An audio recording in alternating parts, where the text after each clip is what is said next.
Welcome to Stellar Sisters, the podcast where cosmic wisdom meets soul-enriching conversation. We explore astrology, human design, and the unique blueprint of your soul, helping you understand yourself on a deeper level. Consider this your permission slip to embrace the magic of being authentically you. Let's begin. Hello, and welcome back to another episode of Stellar Sisters podcast. Last time we did a whole episode about astrology and human design and parenting and how Shaniel and I kind of apply astrology and human design to our parenting. And we kind of dove into our own kids' charts and a little bit of our charts. And today we're kind of doing a second part to that. And we have my sister on today, Lucy Callahan. And we're going to do a little mini reading for her, a joint reading where we dive into her astrology and her son's astrology and her human design and her son's human design and kind of how they weave together and how she can support him and what it kind of looks like to dive into your child's energetics and their astrology and human design and how you can support them in that way. So we kind of want to give just a real example about what that looks like and get a little bit of feedback from Lucy and see if what resonates and what she's kind of naturally leaning into. So welcome, Luce. How are you doing? Hi, I'm good. Thank you so much for having me. Just excited to be here. Yeah, thanks for coming on. And before we get into all of it, we just want to talk a little bit about what's been going on for us during this eclipse season. Um, this is going to come out mid-October, but right now we are recording right before the Virgo eclipse is happening tomorrow, the new moon. And what's going on for you, Chanel? Anything? Yeah, it's such an interesting time, the couple of weeks that are in between eclipses, because it's just like everything in the world feels so crazy and insane. Um, and but the eclipses specifically for me, that Pisces eclipse that we had a couple of weeks ago was in my third house. And I was kind of curious maybe how like a third house eclipse would show up or play out in my life. And the third house is the house of short distance travel. And we ended up kind of a little bit spontaneously, like accompanying my partner Trevor on a work trip to Cleveland, like me and my son, which is about a 3 hour drive. Um, so that was kind of interesting that we took this like 3 hour like car ride trip, and it feels very like third housey for me. Mhm. And we're actually doing a lot of car rides coming up, which is kind of unusual with an 18-month-old because he's been like it's been very difficult to do like long car rides with him. But he does seem to be getting a little bit better in the car. So that's kind of interesting how like this like third house eclipse kind of played out. Like we're taking an hour car ride today to go to a Thomas the Tank Engine train event. And then in a couple of weeks, we're going to take a 6 hour car ride to come see you, Sid. So, Yeah, I you can't know, wait. yeah, that's the big one that's going to be interesting to see how he does. But yeah, lots of short distance travel with that third house eclipse being activated for me. Um, and then with the ninth house eclipse, it's interesting because the ninth house rules things like astrology and human design. And really, since we started doing this podcast, like Sid, you have kind of reinvigorated like this passion for human design. And I've been consuming so much like human design content and looking up like and getting further into everything human design, and it's just kind of like resonating with me on a deeper level with these like Mhm. this ninth house eclipse. um so I think that's interesting too, Mhm. with those eclipses in my personal life.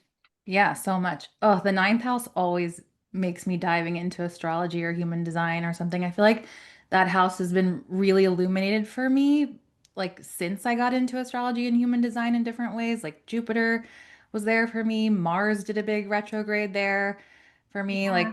And I just, yeah, I totally understand what you're saying. And it just feels like so good when you have that transit sometimes.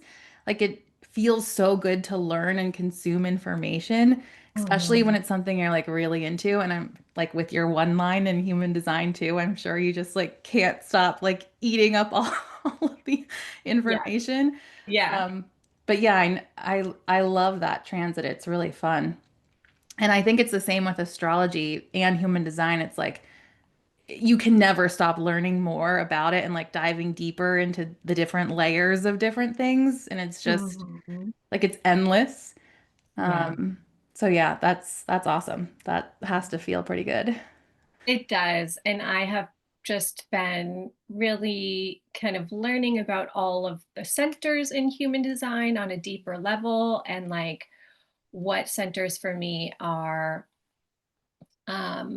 what's the word I'm looking for? Undefined? Undefined versus defined, and really diving into all of that because that's just so interesting and fascinating. And I keep thinking about your chart, and I feel like your chart is so rare because you Mhm. have almost all of the centers defined.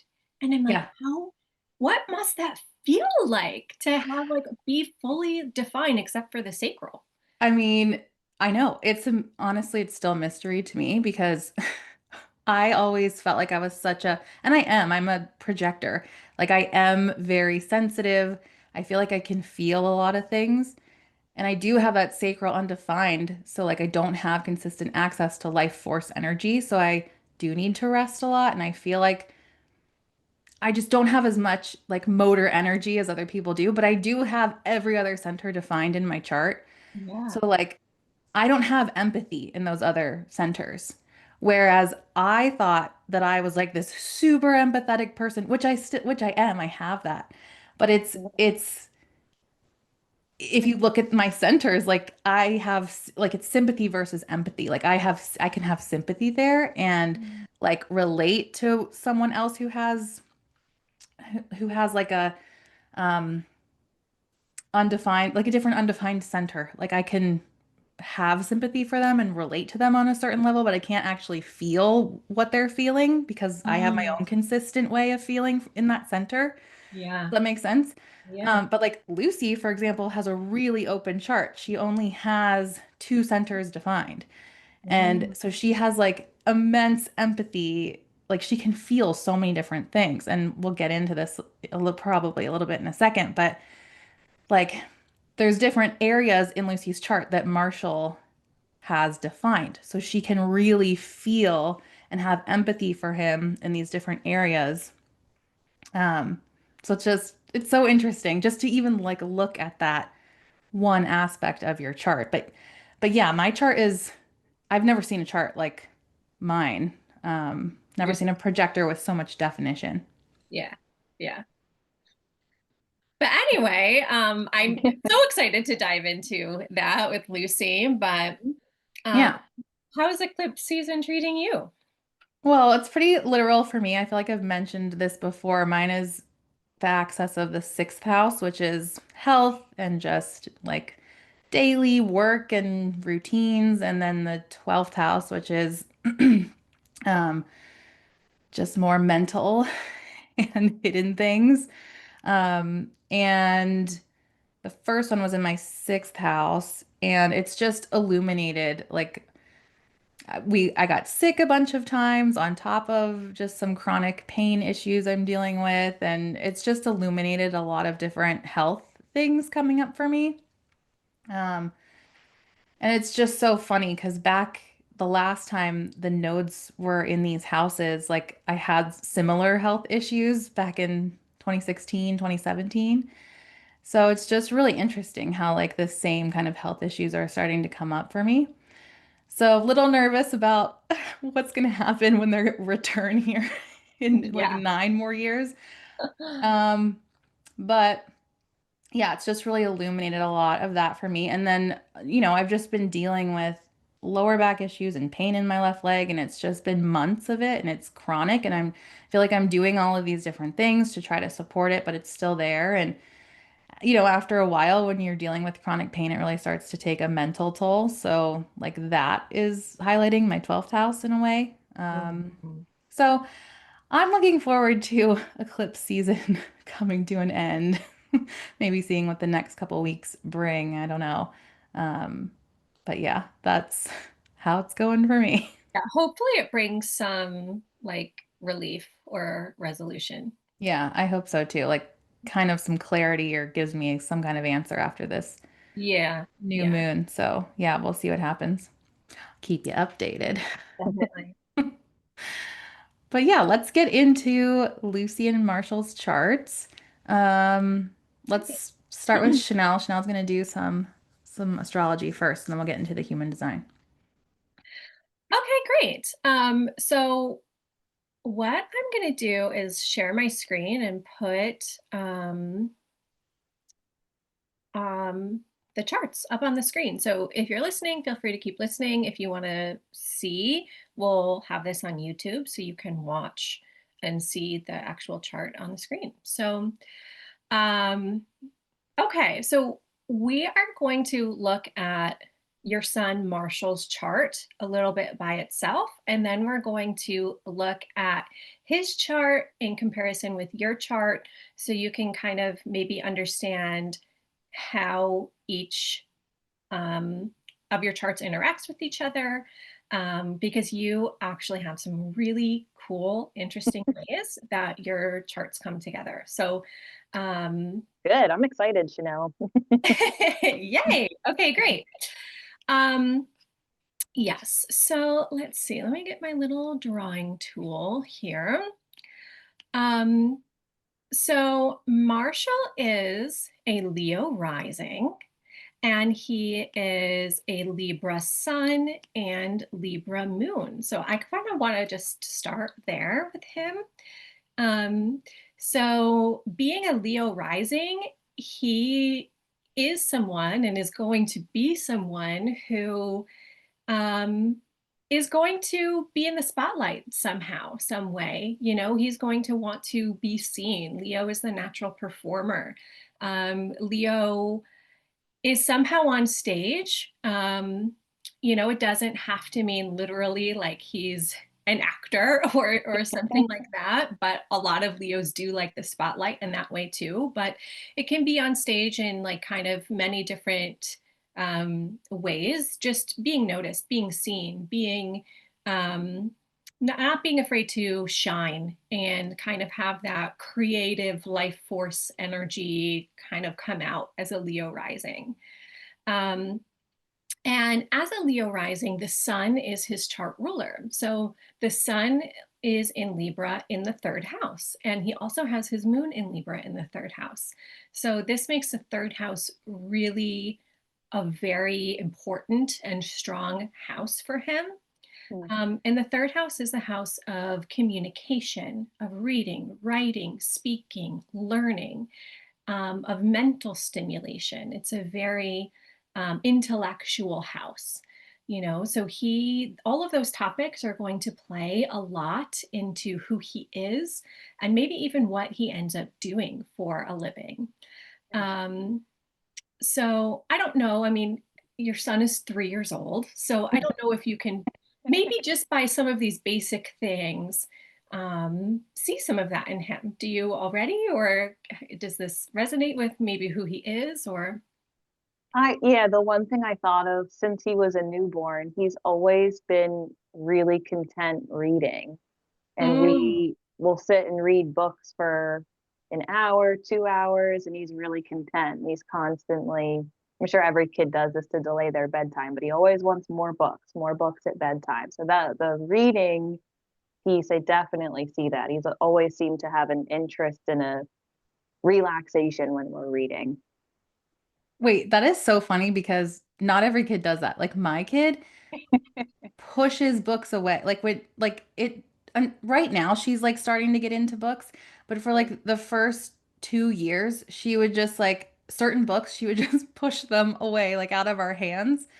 And like we'll read her a couple books. Sometimes she'll be like another book, but usually she just like is done and ready to lay down. Like she's not like that, where she's like, another book, you know, like she doesn't do that. So it's really like, that's so interesting. Yeah. Yeah. Like not, I think they're all different. So Yeah, they're definitely all different. it's so funny Sometimes that I he think does it's that. just a delay bedtime tactic, but no, he definitely truly enjoys reading and has always, since he was a newborn, that used to be my like 15-minute playtime, tummy time. We'd lay down and read Yeah. books, and he's just always seemed captivated by them. And he's a 1-3 in human design. So, like, the one line wants information, you know, just like it's so in alignment with the sun and moon in the third house, you know, wants to learn, wants to get all the facts, wants to consume everything about like a topic, you know. So, it's that just like really goes in line with the sun and the moon in the third. Hmm. Yeah, definitely. Um, yeah, I think he really needs and wants that mental stimulation. So that is really interesting to hear that, and the contrast between like your daughter and him. And with with this all being in Libra, and especially his moon in Libra, I really want to talk about that moon in Libra because in a child's chart, I think the moon is really representative of what that child really needs to feel secure, to feel connected, to feel taken care of. And with that moon in Libra, he really wants and needs connection through relationships. Um, and needs those like relationships and other people to feel secure. And so, you know, maybe now or maybe when he's older, you know, he may really find a lot of value in connecting with other people, talking through things, you know, weighing all of his options, Mm, creating that like harmony and closeness in terms of his relationships. You know, if his relationships feel off, his inner world might feel a little bit like more chaotic. And when he's older, this can really, because this all is in Libra, which is a very diplomatic sign, I feel like he's going to be a very diplomatic speaker and really someone who's able to create a lot of harmony through relationship building. Um, and that skill that he has naturally could also play into like what he ends up doing for a living. Um, and I think this is interesting because while he has the moon in Libra, Lucy, you actually have the moon in Aries. So you have opposite moon signs. So I think that this is something interesting to be aware of because what he needs and what you need are very different. And you're nodding your head. So do you so so do you feel that already?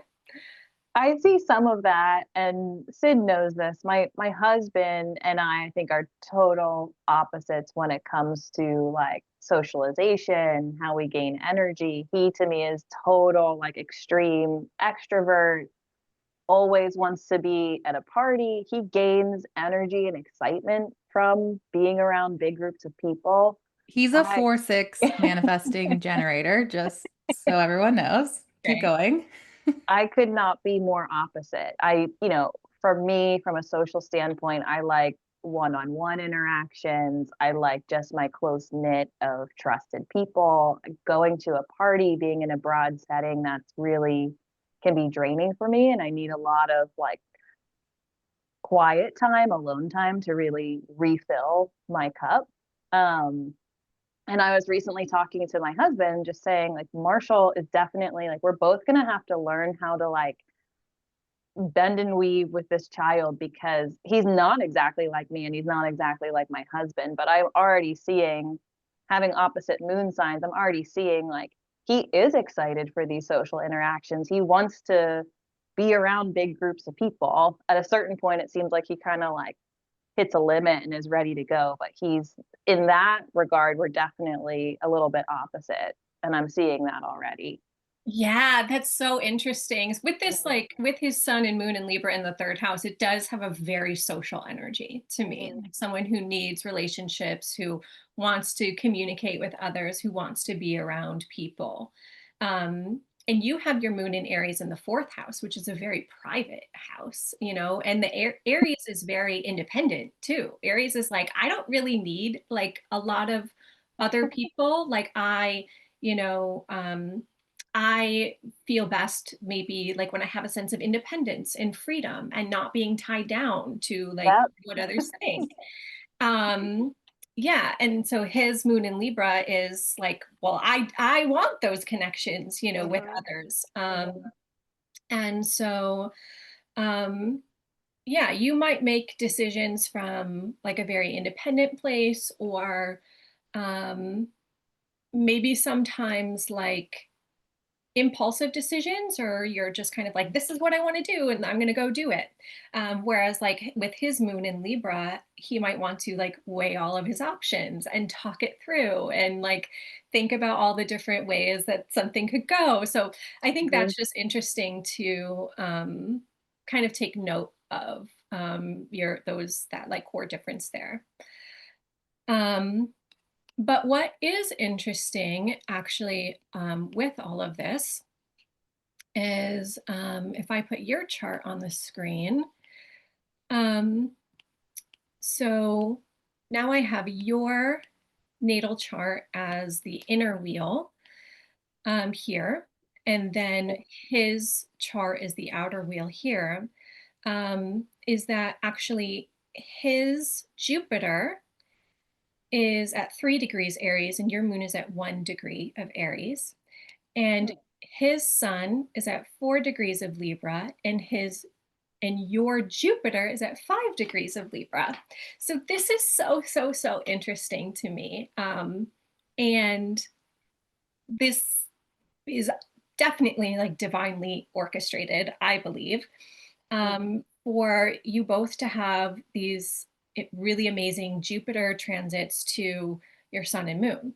And Jupiter is the planet of abundance, of opportunity, of luck, of expansion, of growth. It's the most positive planet in astrology. So um, his Jupiter is directly conjunct your natal moon in the fourth house. So, you know, his birth, you know, maybe made you feel very emotionally opened up, maybe, you know. And I mean, it's in your fourth house. So this is a very positive transit in terms of home and family and connection and, you know, expanding your sense of home and family. And obviously having a baby like does that. But like, you know, his just energy and his chart is really bringing you, you know, maybe a greater sense of contentment in Mhm. terms of home and family, you know. And then with your Jupiter being directly conjunct his sun, he in turn, like the sun is his vitality, it's his life force energy, it's his will, it's you know how he expresses himself in this world, and your presence, your chart there is really just encouraging him to be himself, to feel good, to explore the world, to, you know, he feels like this, you know, sense of optimism and hope and contentment, you know, you know, just by you being around. And I think that's such a special connection in like a parent-child chart. And I just think it's so interesting that both of your Jupiters are making connections to very important planets like the sun and the moon in the birth chart. And this isn't normal. Like this isn't a thing I Okay. see like every day in Yeah, that's really interesting. yeah, it's really beautiful actually. Mm-hmm. Maybe Um that explains that if he's feeling that contentment and positivity just from me being around, he has never slept independently his entire life. So, Chanel, I know you've gone through this yourself, oh but yes. he he always did contact naps with me. It's always been it's always been me more so than my husband. He's allowing my husband a little bit more now, but he still gets up every single night between 10 p.m. and 4 a.m. looking for me. And every doctor's family, friends have asked, like, oh, what are you doing? What can you do to fix that? I'm like, I have tried everything. He's just looking for me. As soon as I go into his room, he lays down and falls asleep, almost Mhm. goes back to sleep almost instantaneously. So that's really interesting because he has always seemed to really gravitate toward just needing me around to sleep. Yeah. Yeah, and, like, you are that safe place, you are that person that brings that, like, peace and calmness to him, and, like, you have that beautiful connection in your chart, which is just so cool. Um, and I completely relate to everything that you have said as well in terms of sleep. Yeah. Um One thing that I also found interesting about your charts is going back to his Leo rising at 21 degrees of Leo. It's exactly, conjunct your Chiron at 22 degrees of Leo.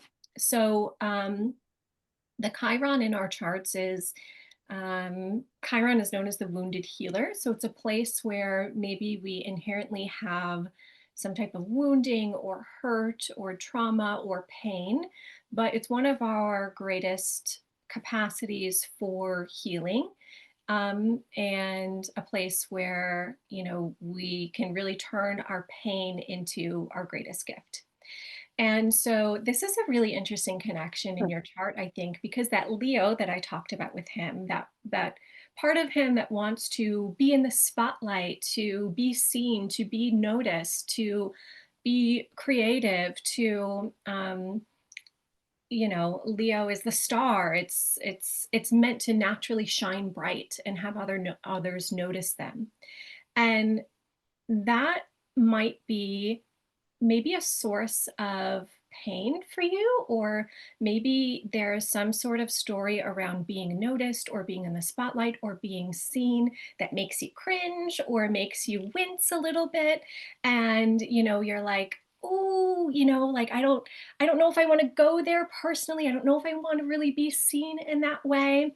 And just him being him, naturally being in the spotlight and wanting to do that, might actually heal that part for you. Like, oh, it's safe to be seen. It's safe to be Mm. noticed. It's safe to have the spotlight on me. I don't know. Does that resonate with you? Yeah. Yes. Yes. Immediately thought about my wedding in that moment. A bride has to walk down an aisle. Like that is my absolute worst nightmare when 100 heads turn and look are all looking at you. It's just even small things growing up too. Like if someone complimented what I was wearing or how I looked. Like I don't like those comments because I feel like it draws attention to me and then other people hear it and are kind of like looking at me too. I don't like that, even that smallest degree of attention from others. So that is really funny because that's 100% spot on. That's so interesting. Yeah. So I think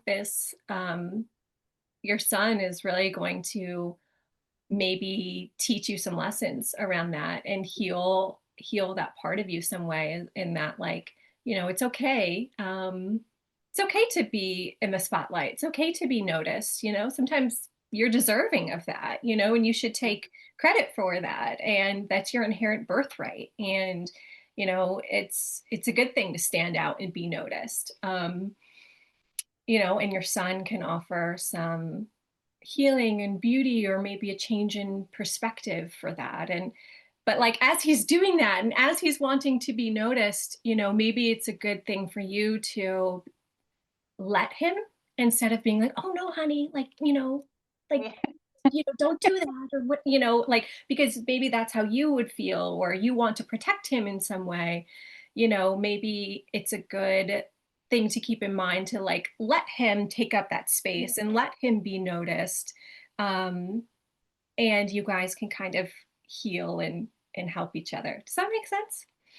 Yeah, it does. I'm laughing too because I'm thinking we just started preschool with him, and we had our parent teacher visit day, and every time his preschool teachers, they would turn off the light to get all the kids' attention. Every time they would start to address the group as a whole, Marshall would start laughing, like giggling really loud, like like the only kid making any noise, like standing up right in the middle, like and teacher's like, oh, he's my best audience. But it's just, yeah, it's just so funny as you say that. There's definitely um some of that translates into what I see now and him enjoying that and enjoying that attention. Yeah. Mm. Oh, that's so interesting. So interesting. Um, yeah. I could like go on and talk more, but maybe Sid, do you want to kind of jump in with some human design stuff? I think that's some of the major things that I see, with your chart. But it's just really interesting the way that your charts interact, and the Jupiter connections are just so interesting and so beautiful. But Yeah, that is beautiful. I love the Jupiter connections. My gosh. Yeah, thanks, Chanel. That was really awesome to hear. oh, good. I am glad that resonated with Mhm. you. Okay, so Lucy, your chart's over here on the left, Marshall's on the right. And then in the middle, it just shows a composite chart. So it's showing you, what the chart looks like when your energies come together. Um, so Lucy's a 2-4 projector, and Marshall is a 1-3 manifester. Um, and just the biggest things, just energetically, is that you both have an undefined sacral. So that can feel really good to be together with a manifestor and a projector because you're not taking in, I mean, it can feel good to be with any type, right? But over long periods of time, when you both have a non-sacral, it can just feel more comfortable because you're not borrowing that life force energy and kind of trying to figure out what's mine and what's not mine. Like you guys both have it undefined, so it's like an easy kind of energy to be around, if you will. But what's interesting to me is that when you come together, you're creating a manifesting generator. So you're creating that sacral life force energy together. Mhm. And the two channels that are creating this for you are 59.6 and 952. And these are called electromagnetic channels. So it's when one person has a gate and then the other person has the other gate and then they come together to create the channel. So if you just look over here on the left, can you see my mouse? Yes. Mhm. Okay. Lucy, you have 59. And if you look over here on the right, Marshall has 6. And when you come together, you're creating this channel here. And it's funny because, and I'll get into this in a second, he has um, emotional authority. He's the same as me. I have that. Yeah. Yeah, he has 35, 36. Yeah. And, but when you guys are together, you're creating 3 emotional waves. So, loose, what I was talking about earlier, your entire solar plexus is completely open. So, you're going to take in like conditioning from him. You're going to feel his emotional wave, and then you guys are both creating 2 other emotional waves together. Now, his emotional wave is going to be like the more prominent one because it's consistent for him. He's always going to have that. When you're not with him, these other waves aren't going to be consistent for either of you, but it's just interesting because you can kind of tap into these energetics when you're with each other. But going back to the defined sacral, um, this is just, I just think this is really beautiful the way this connects because it kind of goes 59.6 is the channel of intimacy. And it's like this emotional connection that you guys bring together when you have this, what kind of like when you're in the same area together. Mhm. Um, so it's it just brings like a closeness, a bonding, like creating a warm magnetic field when you're together. So it just makes me think of what Chanel was saying earlier and how you're just, how you have been that like source of comfort for him for so long. And it just makes sense because you're creating this channel here. And Mm. then the other one, 952, it it's connecting the root to the sacral. So it's creating this nine. I have so much to say. I don't know where to go. It's all coming in at once. Hmm. Nine is a very detailed gate, and that's what the energy that you have. And it's the ability to see the details in something. And 52 is the gate of stillness. So it kind of grounds that down, and it kind of can make you, when you're around someone with 52, it can make you able to concentrate a bit more. And I know he's young, so it's kind of like chaotic right now, but I wonder if as he gets older, it kind of is able to ground you and kind of gives you more of like a concentration around your like details with what you want to do or a project that you want to do or something that you want to create. Because this is like the creative life force energy. So it could just, I just wonder how that'll play out later in life. It can kind of help you slow down and like really lock in on a project. Um, so I kind of went on a tangent there, but what I want to really talk about here is that you're a projector and you need rest as a parent. Like you need to have your alone time. Um, especially when you're the main caregiver, right? And since he has an open sacral too, he's not going to have as much energy as a manifestor or generator either. So he needs that wind down time too at the Mm, end of the day. But like it's kind of for different reasons. Like you really need to release the energy that you're taking in from others as a projector. And he, as a manifestor, he's initiating things and he might not want to follow something through and finish it, and that's just like what a manifestor's energy is. And he needs to be able to recharge after different spurts of independence or like big creative surges that he's having. So that's where he kind of needs more of his rest from. And you just really need to, I know that you already build this into your life, but just making sure you have enough of that time to yourself, to really just mhm, come back to your own energy. Um, and with being a projector parent, you can really see like how different things can be more efficient. Or like if he's doing something, like it can be really hard to just not step in and be like, well, this is how you do it. Like, let me just show you how to do this real mhm. quick. But as a manifester, he You hate being told what to do. yeah, they hate being told what to do I can tell that.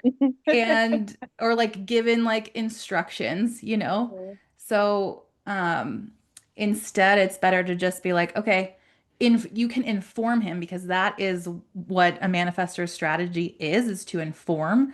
So if you can help him practice informing, it's just going to make things better like later, so he knows how to inform you. But what you can do is just inform him instead of giving him instructions and be like, hey, I've done that before. So if you need help, I'm here to help you. And if you're interested in that, you know, like mhm. Really great tip. I have Yeah. experience building that block tower. So let me know if you want some information on it. Like frame it like that. And since he has the one line, that might work really well because he's like, oh yeah, tell me more about that, mom. You know? So it kind of like frames you as like this resource that he can trust instead of kind of like undermining his like need for independence because as manifestor, like he is independent. He wants to like go do it himself, especially with him being a 1-3. Like the 3 is hands-on, wants to do it themselves, learns through trial and error. Like they need to make mistakes. They need to like get into stuff and Mm, get their hands dirty and all of that. Um, so yeah, it's the biggest thing is just really finding a balance of your own rest and his like bursts of creativity and independence that he's going to want Mhm. to assert. So really just practicing informing him rather than like directing him. Yeah, that's really helpful. Okay. Um, do you feel like you've seen that with him? Just like seeing him try to exert his independence? Oh, yes, I think since the day he was born, he knows what he wants, and he will tell my husband and I, like, this is what I want to do, this is what we're doing. And when you said, like, a lot of times manifestors will not complete a task, that feels so relevant. And maybe that, I don't know if that conflicts with my chart at all, but we'll just be doing a puzzle, and I love puzzling myself. And I get really excited to just even do the little kid puzzles with him, and we'll get halfway through and he'll be doing really well and it's building his confidence and he's doing awesome. And then he's just like, all right, I'm ready to go do this other thing. And it's only three-quarters of the way complete. And I'm just like, what? I really wanted to finish this puzzle. But just allowing him to do that and make those decisions. And that's perfectly okay in the moment for us to switch gears and do something else. So I definitely, definitely see that. Yeah, and manifestors are only 9% of the population, so they're more rare. Mm. And like I have so many friends and that are manifestors that sometimes I'm like, are they really that rare? Because like every person's chart I pull up is a manifestor. But they are rare, they're 9%. So, there can be a lot of conditioning around that, like not wanting to finish a task or maybe starting like a project that like their job is to create the spark to start a project and then pass it on to someone else to complete it, like in work or in Yeah, school. like he'll always say, "You do it, mom." And he'll be Yeah. like running into the other room to get his cards or something. Yeah, that's him like being a leader, being a Mhm. manifestor in that Yeah. way. And I think that ties in really well. I mean, you can be a manifestor with any rising sign, but he's a Leo rising. So it's like even more prominent, like Mhm. here's the task, we started it and now like you go finish it. I am like the king here. I'm the leader, you know? Absolutely. Um Yeah. yeah, so that's super interesting to Hmm. me. And then to talk about your authorities, Lucy, you have a really rare authority. You're a self-projected projector. And what that means is that your G center is connected to your throat. So the way you make decisions is by talking out loud, talking to a trusted friend or family member, talking to yourself, talking to the universe, whatever. Just by hearing yourself talk about the decision that you're trying to make is going to bring you to the correct decision for you. I know I've talked to you about that a lot, but Yeah. you have a pretty rare one, so it's just really interesting. Um, but Marshall has emotional authority, so he needs time to come to a decision. He needs 24 hours at least to think about it, to figure out if it's going to make him happy, to come to a neutral place so then he can make a decision. So, very different authorities. So, it's really helpful to just be aware of that emotional authority that he has, Mhm. 35 to 36. And since you have that completely open solar plexus that I was talking about earlier, you can sometimes amplify his emotions and almost feel like it's your own. Sometimes it can be hard to discern that. So again, that's where like you emptying out and just coming back to yourself and being like, is that actually my emotion or not? Going to work out or a yoga class can be helpful for that, which I know that you do. Mhm. Um, but yeah, when you have different authorities, sometimes it can be challenging because he's going to make decisions in a different way, than you do. Mhm. Um, and with 35, 36, we talked about this a little bit last time, I believe. This is the collective abstract wave. And this one is all about expectations. So this Chanel and I both have this channel, and sometimes it can feel like you have this expectation in your head, in your mind of how something's going to go. And then it doesn't go that way, and it can feel so like debilitating and kind of like Mhm. rocking you, and kind of getting you off kilter in some way. And so with this, I think it's really helpful to kind of set expectations for him as a kid and just be like, okay, like we're gonna go over to this person's house and this is what we're gonna do there. And like, what do you think it's gonna be like? And see if he has some kind of big expectation in his head. And if you know, like that thing is not going to happen where you're going, maybe like tell him that ahead of time. So then when he gets there, he's not just like completely thrown off by Mhm. the event or the day or like what's happening that day. Um, because this you'll notice like sometimes if you have this expectation and you go somewhere and it's not how it's going to be. I don't know if you noticed this with me just as us growing up. Sometimes like Mhm. something would happen and all of a sudden I'd just be in this bad mood and I couldn't shake it. Like I couldn't get out of the bad mood for the rest of the day. And it was Mhm. just because like an expectation I had wasn't met, and I didn't know that human design was a thing back then. Um, but that happened a lot throughout my childhood, I think. Like I would be fine, fine, fine, and then I'd just like Yeah. be in this really bad mood and I couldn't get out of it. Yeah. And It's really interesting. it's because of this emotional wave that I have. So it's just something like huge to be aware of with a child with this. And these emotional waves are real. Like if you feel him in a low on his wave where he's just like in a really bad mood, it's kind of like this teaching moment. Like what can we learn from this Mm. low? Like what is this low teaching us in some way? What's this experience teaching me? And then you're not going to experience the low or the high forever. This will pass. It's just a feeling. It's not going to be here forever. Mhm. I know you do a lot of feeling stuff with him already, like watching different shows and reading different books and already talking about feelings. So just continue doing that. Um, And Sid, yeah, what I think is interesting about this, because I have this same channel, right? yeah, So it's the solar plexus, the emotional center connected to the throat. yes, And correct me if I'm wrong, but this is about processing your emotions through speaking and yes, talking about them, which is very, very, very much so, like I was talking about with his moon in the third house and being able in Libra, especially in that communication, reading, writing, speaking, that mental Mhm. stimulation, and especially with his moon being there, this feels like the same energy. yeah, You're feeling, you're working out your emotions or how you feel through talking with others or connecting with other people or sharing or voicing or communicating your emotional experiences. yes, yeah. And almost telling it like a story too, like someone with gate 35, could write a book of their emotional experiences, Mhm. especially if it's connected to the solar plexus.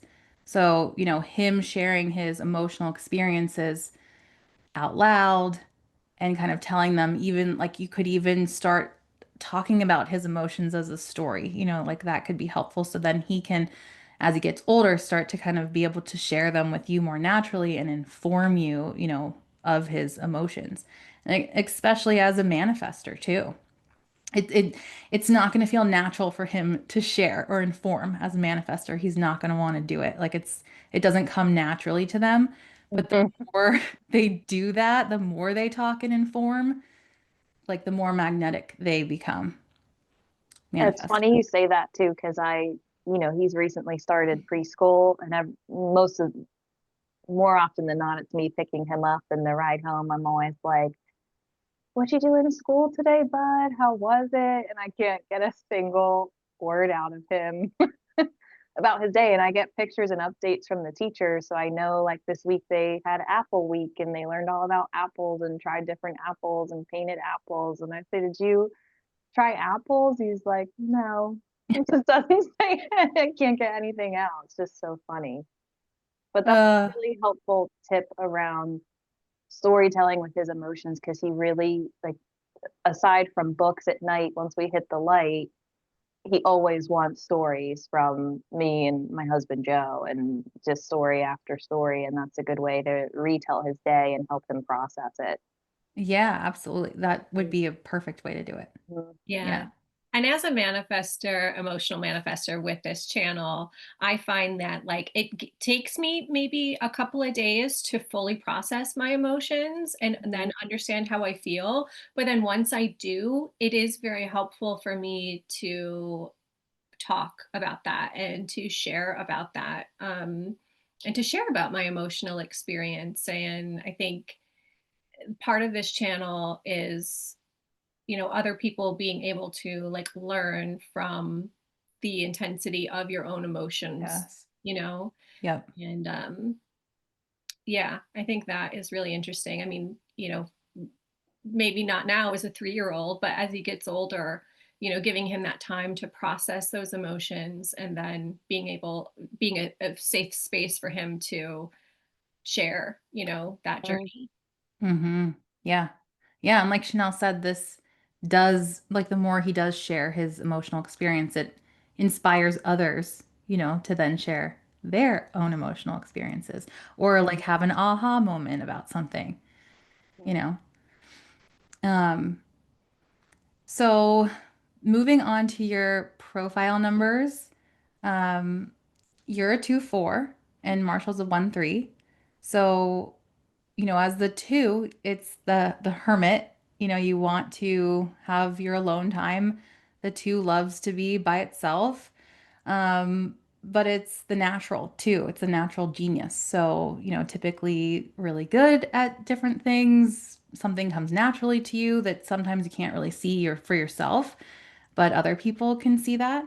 So, with the 2 line as a parent, because you can be just like naturally good at different things, since he has the 1 line, he can kind of want to know how you can do certain things. And there might be certain things that you're just like, I don't know. I just like do it. Like, I don't know how to explain how I know this or do it. And he actually has gate 61 defined too. So this is all about like asking questions and wanting to know the why behind things. So that paired with his 1 line, like it could just kind of feel like he's asking a lot of these why questions, and it can kind of leave you like kind of tested or overwhelmed because you're just like, I don't know how I do this thing. I can't give you a source of information around this. It just like naturally comes to me. So that there can be a little bit of like friction there with the 1 and the 2 because he just like wants to know why and all the facts around it, and you're just like, I just do it, you know. Um, but with you having the four is all about like one-on-one connections and, wanting to be with your community or family or like your inner circle in some way. And the 1 and the 4 are harmonious. So they both feel confident when they have information. So like the 1 line feels confident when it has in like facts and information about things, and the 4 line is more so like facts and information about people. So as a 4 line parent, you can kind of be constantly concerned about like how will this impact me and my family, like gathering information about like you and your family and if something's a transition's happening with him, like how can I feel comfortable with this transition? So it's important for you to like know the situation ahead of time. Like if he's starting school, who's his teacher's going to be? What's the classroom going to look like? If he's going to a birthday party at a friend's house, it's going to feel really secure for you to have met the parents ahead of time and know what they're like, and maybe even have been to their house. 100%. So yeah, with that 4 line, like I know you are leaning more towards the 2, the hermit side. You don't necessarily resonate as much with your 4, which is normal as a 2-4. The 2 like always kind of wants to hermit. That's like more natural for you, and other people can see the 4 in you a lot more than you can. But if you can start leaning into and kind of balancing out the 2 and the 4 and, opening yourself up to meeting different connections with parents and other things in your life, in your community, I think that's going to help you move forward because you need the information about them, like that close information, to feel comfortable with him, going off. So it's important for you to lean into your four line more. Um, does that kind of resonate with you? Yeah, the four is so funny, especially I think about like being a parent coming out of the pandemic. Like, I want to know whose house we're going to, who's all been there in the past week. Was anyone? So, I mean, I'm not that neurotic, but the information, like, is everybody healthy where we're going? Like, that's just a huge thing for me. But yeah, you have to have those close relationships to have the comfortability to be able to ask those questions or have that information, which is definitely something I shy away from more. So 100% Yeah. resonate. And I think for you too, once he gets into, I don't know, kindergarten, elementary school, like just being a part of the PTA or the school community Yeah. in some way, like it's just going to help you further stay informed. And you don't have to be best friends with everyone, right? But Mhm. like just kind of balancing that two and the four in that way, it's just going to make you feel more comfortable and confident. And then in turn, you're going to be able to give him more information for him to feel more confident with his one line. Um, so yeah. Mhm. And then just with his three line, like he's gonna be a kid who wants to get his hands dirty and might not be able to sit still in school. I mean, he does learn through the one, so like he will be able to sit traditionally and like learn information at school.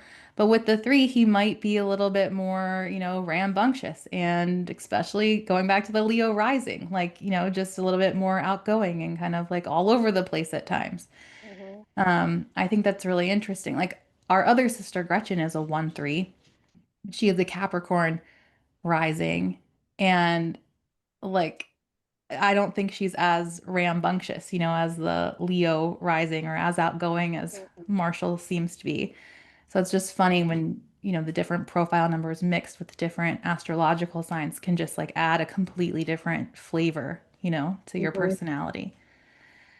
Um, and then it doesn't show you on this chart, but I want to just touch on his arrows and your arrows. They're not coming through here. You don't need to see them. And you have almost all of your arrows left pointing, and then he has almost all of his arrows right pointing. Mhm. So, what that means is pointing left is more active and strategic and structured and consistent and focused and thrives on routines. And pointing right is more open and flexible and flowing and like spontaneous and doesn't really need set routines. So, I just find it so fascinating that yours are more left and his are more right. Um, he has his environmental arrow pointing left, which you do as well. So he's going to need, just with his environment and kind of with his body, he's going to need more structure.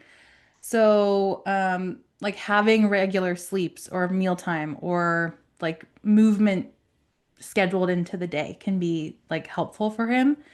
But overall, like he's going to need to kind of be spontaneous and kind of want to flow and kind of with that manifestor energy, it kind of feels like an extra layer of that, just kind of like, I'm going to go do this thing now. And just being more open and free flowing. But like, Mhm. as the parent, since you are very like structured and routine oriented with most of your arrows pointing left, you can create this like safe container for him, but then kind of let him choose how he wants to be inside that container. Like, we're going to have our day set up like this, but like offer a lot of different choices within the Mhm. day so he can have more of like a free flowing openness, spontaneousness to him. Um, do you find that like if you just all of a sudden randomly go do something that wasn't necessarily on the schedule that like he's open to that and it's easy to get him to do certain things or not? For the most part, I would say yes. I think it depends. Like, when he's tired, um, not I can't get him to do anything that I want him to do. But for the most part, if we say, "Hey, we're going to Aunt Sydney's house or, want to go to the orchard and we didn't really talk about that or expect it, he's like, okay, yeah. Um, Hmm. so yeah, definitely. Yeah. So just like continuing to provide like a steady rhythm, but Mm, kind of letting him have like some self-direction and spaciousness within it. yeah. Um, and then just something that's so good to know as a parent is their digestion. And he has cold thirst, like I do. And so, He um, definitely does. does he? You don't even know what it means yet. Well, I think so. Well, I took it literally. Okay, go It is ahead. literal. This one is literal. Like likes cold things, like cold Yeah. drinks, cold food, um, like can eat like cheese and like crudité, like doesn't need food to be warmed up. Um, like that's the type of diet that's most supportive for him. Like, did he drink just like room temperature or cold milk as a kid? Yeah. Hmm. Yeah, like no problem. Hmm. Yeah. Yeah. Um, Once he was done breastfeeding, he did. But he like now I was just laughing because I know you always need ice in your water or you yeah. can't drink it. He like if I just fill up the Brita and it hasn't been in the fridge for a couple hours, he knows. And he's like, I need cold water. And he has asked me Yeah, this like is what So as he's funny. gotten closer to 3, I really see that. And that's what that feels like. I mean, yeah, yeah. just and it doesn't, it's not all the time. Like I still enjoy warm food or like a warm drink, Mm, but like even in the winter time, if he wants ice cream or something cold, like there's no reason you can't give that to him, Like that's what he's gonna thrive on. But what's also interesting with this is that it kind of tells you how best they can learn, how they digest information as well as food. And so with this one, it's just about being in a temperature controlled environment that feels good for him. So like with cold thirst, maybe he needs the temperature a little bit lower than like you do. He might want to be on the floor or like by a window or something like that when he's studying or reading or consuming information. mm, Like whatever that correct environment temperature is for him, it's just going to make him focus a bit more. Um, and your diet is calm touch. So, like, you just need to be in a really calm environment to eat and digest information, somewhere that's quiet and peaceful to you, not mhm. something that's like overstimulating, which is like, I feel like really in alignment with you. Definitely. Um, yeah, so I just find that the diet's really interesting to know about your kid. And just last piece of information I want to say is just with sleeping, and I know you already do this just with the reading component with him, but as a non-sacral, he really needs to like be in his room in a quiet place for at least 30 minutes before bed and like have that wind down time. Like a Yeah. manifesting generator or generator can have their head hit the pillow after a day and just fall asleep like this. Like my mom can do that. My That's daughter who can I do was that thinking sometimes. of. Oh, My God. husband does that. Like they just lay Yeah. down and their head hits the pillow and they fall asleep.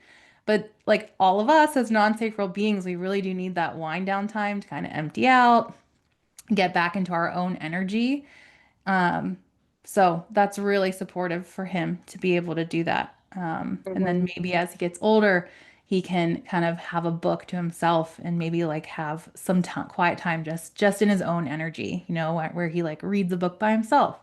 That's going to really support that sacral energy to like empty out of him at the end of the day. Hmm.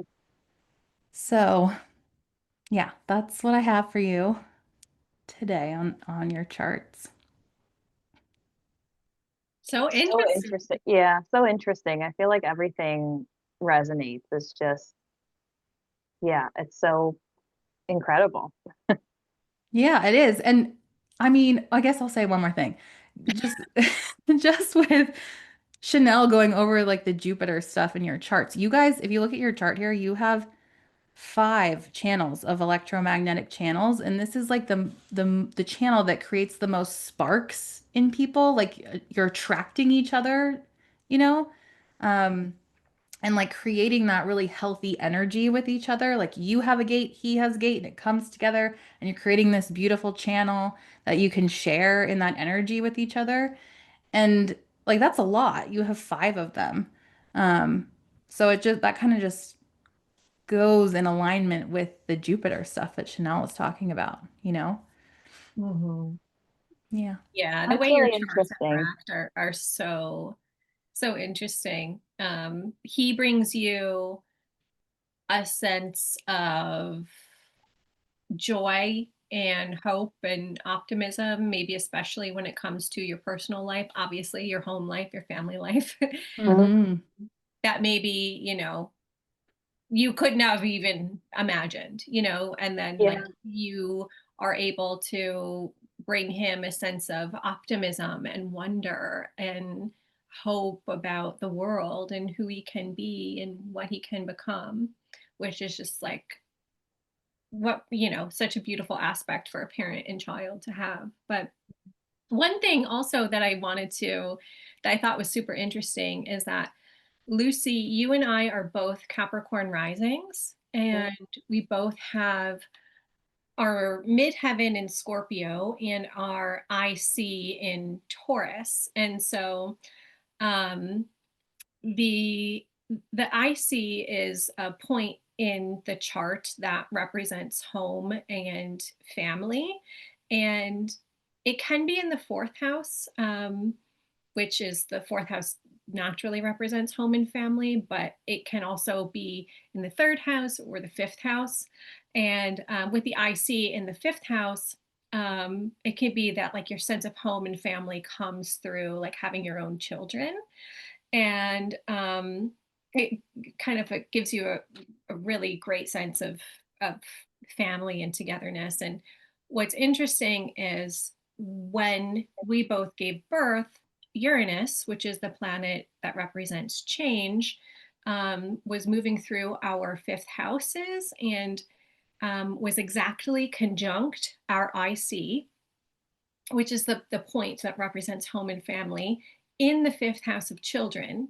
When Uranus exactly hit your IC, which I think was at 17 degrees of Taurus, that's when you gave birth to your son. And then um, when Uranus was at 20 degrees of Taurus, which is my IC, that's when I gave birth to my son. They're about a year and a half apart. So Mhm. um, I think that's so interesting in terms of like Yeah, it is. fertility and, predicting when you might have a child and things like that in astrology. I thought that was so cool to see in your chart and my chart since we're both Capricorn risings. Yeah, Yeah, that that's really is interesting. so cool. I love that. Yeah. Well, any questions, Lucy? Or like I lessons? it's just funny, as especially Sid, as you were going through that chart, just the one thing I have always tried to like articulate to my family or my husband since Marshall's been born is I can anticipate and feel exactly how he's doing, and I can see, like, I can just be across a room and take a glance at him, like, okay, like, we don't leave in 20 minutes, we're gonna have a whole breakdown here, and then I start to like get anxious as I count down the time and I can see him. And I don't know, just hearing this, it's I always thought that was just like a mother's intuition, but yeah, it's really interesting, and I think it helps build confidence that doing what I'm supposed to be doing Yeah. as his mom, and just having confidence in those decisions, like, hey, it is time to go, and I can feel it, and I can sense that from him, so that it's just been, yeah, immensely helpful to talk through a lot of this. Yeah. It's so important to have awareness around that because he is going to have a little bit more energy than you have, or bursts of energy. Mm-hmm. But you being able to sense it and feel it, like you can, because you have so much openness in your chart. So you really can feel him in a sense, like you have that empathy there. So it's really cool that you can tap into that and just feel and know that it's the right time to do certain things with him. Yeah, yeah, it's really interesting. As I thought everybody just had that, but um, I don't know. That sounds very much like a two, doesn't it, Sydney? Yeah, it does. The two always has these like beautiful natural gifts that just come easy, but they can't see it. Like they can't see their own gifts because Yeah. it just does come Yeah, so intuitively to them that they just assume that everybody operates like that. But Hmm. like the two really, has a hard time seeing their own gifts and like knowing that you know, that isn't like something that everybody has, and it is a gift. And I think that is something that astrology and human design can offer is just like maybe like confirmation or validation that like the things that you feel or the intuitive hits that you're getting are real that it gives you like this extra layer of like oh I'm not crazy or oh I'm not like yeah, just like thinking this or, whatever. It can really provide, I don't know, just like confirmation that like what you're doing and what you're feeling is correct. Yeah, 100% agree with that. And just last thing to add on to that is sometimes it can feel like, when you're observing other people or how they parent, I'm sure with this as a projector too, with the two line, you can observe other parents. I've had this happen to me. I'm a projector and I have a two. And I can sometimes see like, okay, that kid needs to be removed or like, it's time to do something else. the Like, rest. Yeah, and I think that just is a gift that we both have sometimes. And, we're just kind of like, oh, am I the weird one because like I'm leaving and cutting this off? Or should yeah, I have stayed? And it's like, you can kind of get in your head around it. Like, am I doing the right thing? Am I parenting in the right way? Like, is this the right decision for my kid? So like Chanel's saying, it just gives you that validation, like, oh, like yeah, it this is how does. I'm designed, and this is how my child's designed. Like I am feeling into the correct thing. Hmm. I can trust myself. Yeah, Hmm. because I always question myself first, like, oh, people are looking at me sideways. Should I really be leaving? No, it feels right. It's the right decision for him. But one question I had for you both was around, I know like I naturally need some rest time. I've seen that with Marshall. Like he definitely really enjoys getting out there, being social, trying different things. But then at a certain point, I kind of see he hits his limit and will like fall off a cliff in a sense. Is there anything from the charts that you can see that is the best way for him to recharge? Like, is it reading books? Is it telling stories? Is it being alone? Is it just sitting with his own family or I don't know, any advice you have on that? Mm. Maybe from his chart, I think just I don't think it would, from an astrological perspective, I don't think it's being alone. I think it's being with his Yeah. people, being with like the people that he feels like the most connected to and the most, close to with that Libra moon. It's like maybe just being in that like one-on-one connection and being able to um talk or even just sit and be together, and know that like those his people are close and there if he needs them with that. Hmm. And I would also say, as a manifester, that you can help him, and with that emotional wave connection that he has from solar plexus to the throat, is really helping him inform you what he needs. Like Mm. and with all of his arrows pointing right, like it could be something different each time.